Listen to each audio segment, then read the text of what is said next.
Research हमारी team ये कहती है कि नंबर्स वीक हैं, जो मार्केट एक्सपेक्ट कर रहा था उससे खराब नंबर्स आए हैं। सर एक बार आपका टेक। तो डिम्पी, दो बैंक निजी क्षेत्र की छोटी मझौली ऐसी है जहां पर नतीजों को लेकर के दिक्कतें बहुत सारी हैं। एक तो आपने कहा बराबर, आपकी टीम ने और आपने, आरबीएल बैंक, और दूसरी है बंधन बैंक। ये दोनों ने ही मेरे ख्याल से जिस प्रकार से आईपीओ आया, जिस प्रकार के ऊपरी स्तर थे और फिर जिस प्रकार से खबरें आई कुछ बैंकों में मैनेजमेंट के बदलाव को लेकर के, कुछ बैंक में यानी कि आरबीएल जैसे बैंक में कुछ कामकाज को लेकर के दिक्कत आई।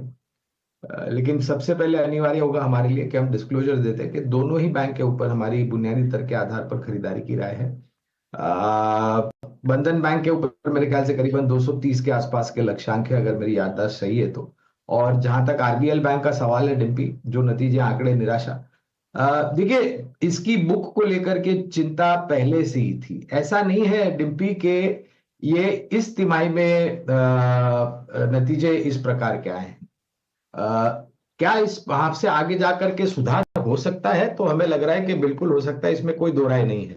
लेकिन इस सुधार को देखने के लिए दोनों ही बैंकों में आपको मेरे ख्याल से कम 1.5-2 साल का इंतजार करना पड़ेगा।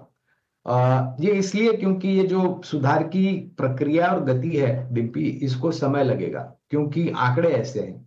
अगर इस प्रकार के आंकड़े हो तो आप ये अनुमान लगा करके निवेश नहीं कर सकते हैं कि 3-6 महीने में या साल भर में आपको बहुत बड़ा परिवर्तन आता हुआ दिखेगा और एकदम से आपका ग्रॉस और नेट एनपीए एक के नीचे आ जाएगा, जो कि इंडस्ट्री का एक स्टैंडर्ड और नॉर्म है।